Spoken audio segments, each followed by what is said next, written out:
We initially calculated how many days Jenny needs to be saving in order to be able to purchase a new coffee making machine. Then we added some investment opportunity that will be going for 30 days.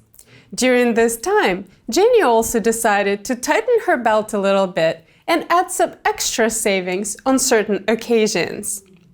Then we calculated how much money she can save during those 30 days.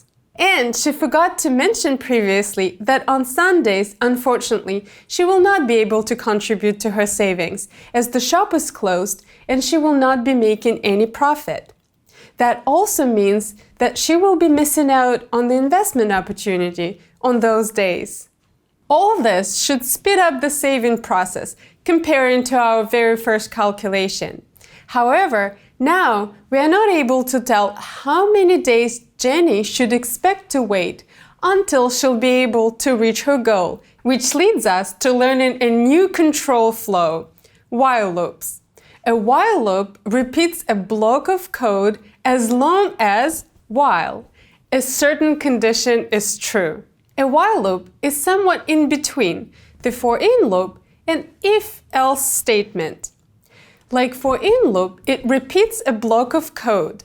And like if-else statement, it validates a condition. In our example, it comes handy because we need to stop our calculations once we reach the money amount to match the goal. Almost done.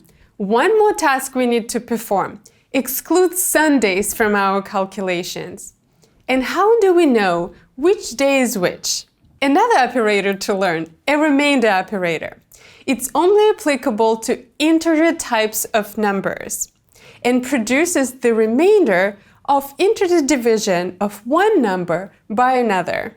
We've already observed the incorrect results of dividing two integers in the playground, such as 5 divided by 2 would produce 2, not 2.5.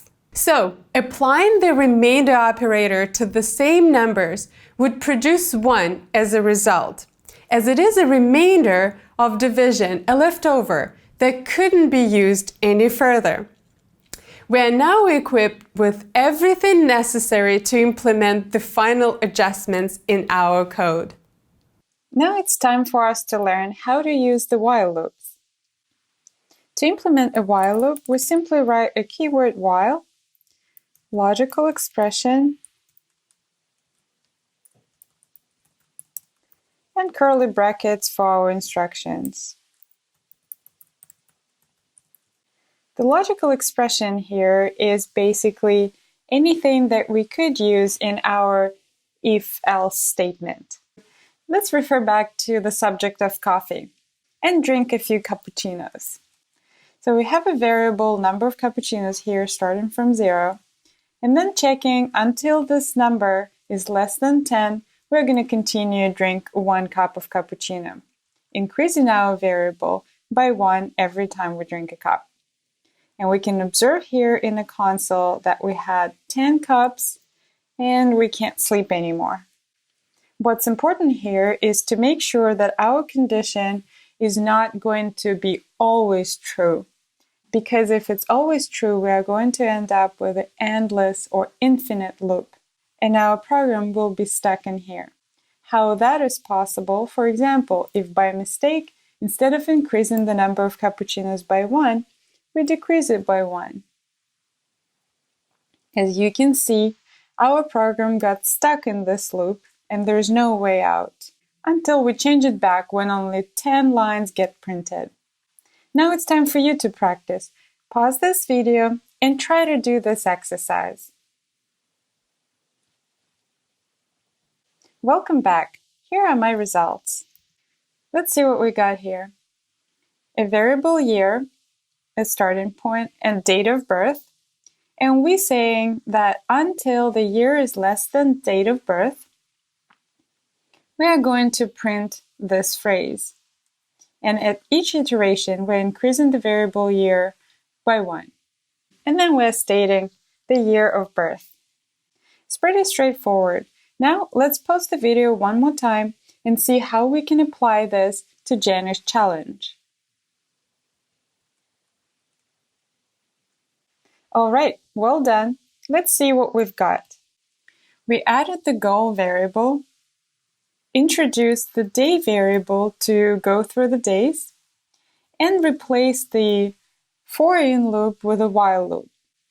This is all good, but we still need to identify the days that are Sundays and treat them differently. For that, we need to experiment with a new operator, the remainder. The remainder is simply what's left after dividing two whole numbers. For example, if we divide 14 by 3, the result is 4. And if we apply the remainder operator instead, we get 2. So how would this help us identify the day of the week? We know that there are 7 days in a week. So we can apply the remainder operator to our day and 7. Now it's time for you to practice. Pause this video and try to complete this task on your own. Well done! Before I share my results, I'm going to comment this temporarily. And here it is.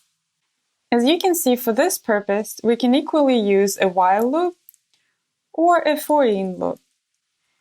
What's important here is how we identify the day of the week, which is by applying the remainder operator to our day variable. If it is 5 or 6, means we are on a weekend. If it's any other number, we are on a weekday. Great! This is exactly what we need to complete Jenny's challenge. Pause this video once again and try to do it on your own. Great job! Let me share my results. And let's review the only change here. We added an if statement here, and the condition we use is we only execute our calculations if the day of the week is not Sunday.